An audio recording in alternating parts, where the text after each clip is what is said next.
Doctor बीना चतुर्वेदी की आवाज़ में उनके कहानी संग्रह संसार चक्र से सुनिए कहानी गरीब की बेबसी। इस कहानी में बताया गया है कि कई घरों में काम करने वाली बाई का जीवन कितना लाचारी और विवशतापूर्ण होता है। वह जो कुछ कमाती है शराबी पति मार कूट कर छीन लेता है।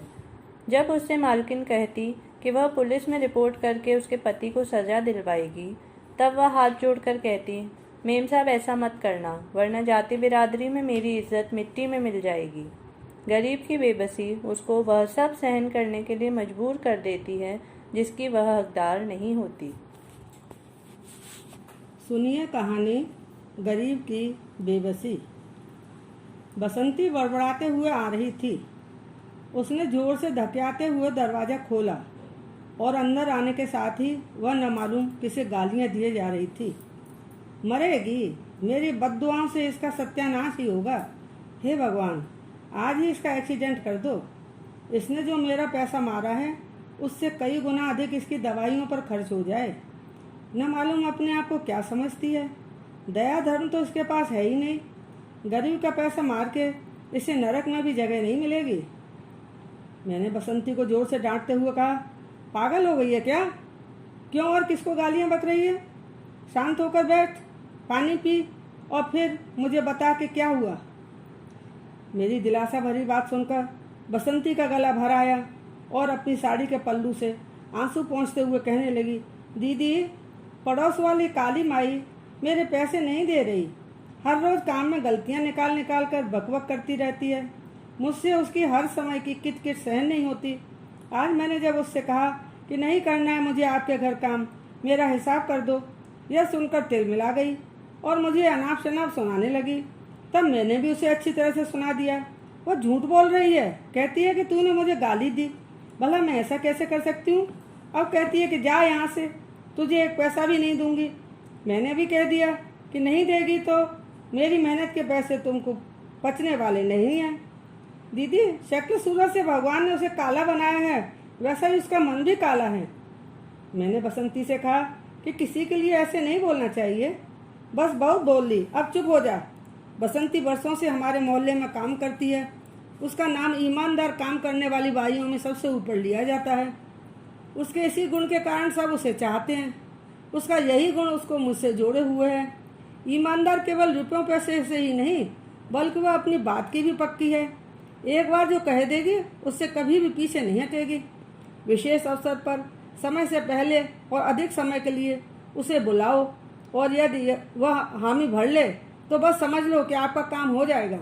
बताए गए समय से पहले ही उपस्थित हो जाएगी और मन लगाकर काम में जुट जाएगी। कहते हैं जो जितना समझदार होशियार होता है, भगवान भी शायद उसकी पग पग पर परीक्षा लेता है। बसंती की कहानी ऐसी ही थी। पति शराबी, ऊपर से कुछ काम भी नहीं करता। वह जो कमाती है उसे भी समय बेसमय छीनता और झपटता रहता है। छोटे छोटे 5 बच्चे हैं, उनका पालन पोषण और घर की सभी जिम्मेदारियां अकेले बसंती के कंधों पर हैं। इतने पर भी उसे संतोष नहीं। झूठे सच्चे आरोप लगाकर मारता पीटता रहता है।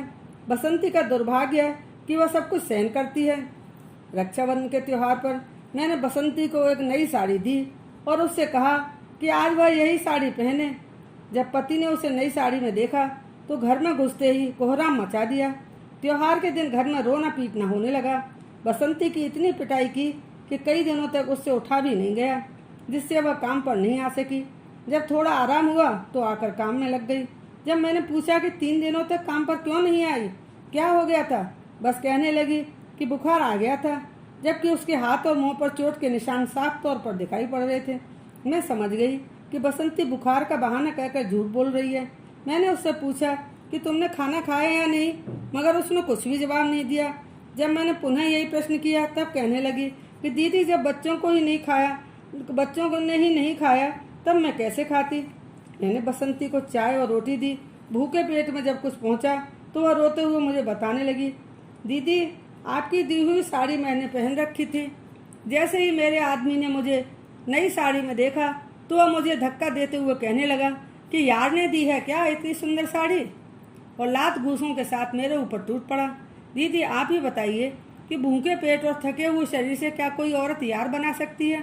मुझे तो इस तरह की बातें सोचने की फुर्सत ही नहीं है। पता नहीं उसके दिमाग में इस तरह की खुराफाती बातें कहाँ से और क्यों आती हैं। भगवान को मेरे ऊपर दया भी नहीं आती। बसंती की बातों में कितनी सच्चाई थी। जहाँ सारा समय रोटी की जुगाड़ और भागदौड़ से भरी जिंदगी में व्यतीत होता हो, कब सुबह हुई और कब शाम इसका भी आभास न हो, उसके जीवन में प्यार मोहब्बत का स्थान कहाँ हो सकता है।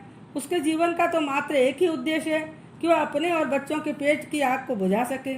उस मूढ़मत राक्षसी इंसान को कौन समझा सकता है। हमेशा ही 5-7 दिनों के अंतराल पर बसंती के शरीर पर उभरे हुए चोटों के निशानों को देखकर मुझे बहुत बुरा लगता, मगर मैं बेबस थी, उसके लिए कुछ नहीं कर पाती। जब भी उससे पूछती वह हमेशा झूठ बोलकर अपनी चोटों के निशान को छुपाने लगती। एक दिन मैंने उससे कहा, अब एक दिन मैं तेरे घर पुलिस लेकर आऊंगी। जब पुलिस के डंडे पड़ेंगे तभी तेरे पति का दिमाग ठीक होगा। मेरी बात सुनते ही बसंती मेरे हाथ जोड़ने लगी, पैरों में पड़ने लगी और कहने लगी, दीदी ऐसा कभी मत करना। पुलिस को मेरी झोंपड़ी के बाहर देखकर मेरी जात बिरादरी के लोग पता नहीं क्या सोचेंगे। मेरी इज्जत मिट्टी में मिल जाएगी। धन दौलत शान शौकत कुछ भी तो नहीं है हमारे पास, बस एक झूठी इज्जत को लेकर ही तो बैठी हूँ। पुलिस के आने से वह भी नहीं रहेगी। गरीब के पास बस इज्जत और मर्यादा रूपी धन दौलत ही तो होती है। मैंने कहा, तेरा पति किसी दिन तुझे जान से मार देगा और तू बस जात बिरादरी के बारे में सोचती रहना। मैं पूछती हूँ कि तेरी गलती क्या है जिसकी तू नाहक की सजा भोगती रहती है। दिन भर मरती खपती है, तब जाकर बच्चों को 2 समय की रोटी नसीब होती है। वह मर्द है, बस इसीलिए रौब जमाता है और मारता पीटता है। बसंती ने मुझे जो जवाब दिया उसे सुनकर मैं दंग रह गई। वह कहने लगी, दीदी वो मेरा पति है, जैसा भी है मैं उसकी छत्र छाया में निश्चिंत रहती हूँ। उसके रहते हुए कोई अन्य पुरुष मुझ पर अपनी बुरी दृष्टि नहीं डाल सकता। पति के न होने पर सैकड़ों लोग पीछे लगने में देर नहीं करेंगे। मेहनत मजदूरी करके पेट पालना आसान है, लेकिन भूखे दरिंदों से अपनी इज्जत बचाना बहुत कठिन है। बसंती की इस दलील को सुनकर मैं निरुत्तर हो गई थी। उसने मुझे सोचने के लिए मजबूर कर दिया था। इस संसार में रोजी रोटी के लिए कमाने के साथ साथ हर औरत के लिए अपनी इज्जत को बचाए रखने की बड़ी जिम्मेदारी भी होती है। मैं सोच रही थी कि आज उच्च वर्ग और मध्यम वर्ग की लड़कियां छोटी छोटी बातों पर तलाक लेने और देने के लिए हर समय तैयार रहती हैं। उन्हें न घर वालों की इज्जत की परवाह होती है, न मान मर्यादा की। बस अपने मनमाने तरीके से स्वच्छंद होकर अपने जीवन को व्यतीत करने की लालसा उन्हें यह सब करने के लिए विवश करती है। वह इस तरह के निर्णय तुरंत ले लेती हैं, छोटी छोटी सी बातों को लेकर तिल का ताड़ बना देती हैं। मगर इस अनपढ़ गरीब औरत की सोच कितनी सटीक है। अपनी बेबसी और गरीबी के कारण ही सही, लेकिन फिर भी अपनी इज्जत की दुहाई देकर शराबी और निकम्मे पति के प्रति कितनी ईमानदार है।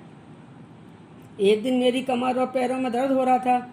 मैं दर्द की गोली लेकर लेटी हुई थी। बसंती ने मुझे लेटा हुआ देखा तो परेशान हो गई। शीघ्रता से तेल गर्म करके लाई और बड़े इत्मीनान से मेरी मालिश करने लगी। इसी बीच वह अपने मन की बातें भी करती जा रही थी। कहने लगी, दीदी मेरा पति कहता है कि तू बच्चा बंद कराने का ऑपरेशन करवा ले। सरकार की ओर से 500 रुपये मिलेंगे, उन रुपयों से ताकत की चीज़ें खा लेना। मैंने कहा कि तेरा पति स्वयं का ऑपरेशन क्यों नहीं करवा लेता? वह तो वैसे भी कोई काम नहीं करता, पड़ा रहेगा, आराम करता रहेगा। बसंती कहने लगी कि मैंने भी उससे कहा था, मगर कहने लगा कि आदमी को तो कमजोरी आ जाती है, इसलिए तू ही करवा ले। मैंने कहा, क्या बात है, आजकल तुम दोनों में आपस में बहुत प्यार हो रहा है। वो तुझे बेवकूफ़ बना रहा है, उसके पीछे भी उसकी कोई चाल होगी। चालबाजी में उसका दिमाग बहुत तेज चलता है। बसंती कहने लगी, कई दिनों से मेरे पीछे पड़ा है, अस्पताल ले चलने की जिद कर रहा है। आजकल कई रोज से मेरी पिटाई भी नहीं की। सोचती हूँ कि अस्पताल चली जाऊँ। मुझे 1 सप्ताह की छुट्टी करनी पड़ेगी, आपको परेशानी हो जाएगी।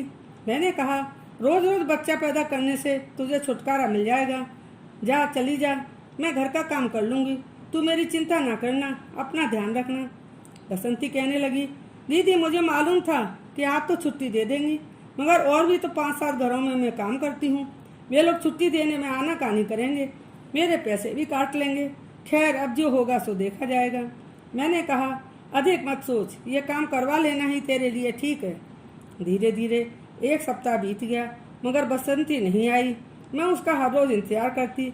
अब मुझे उसकी चिंता होने लगी क्योंकि 15 दिन बीत चुके थे। एक दिन पूछताछ करते हुए मैं बसंती की झोंपड़ी तक पहुंच गई।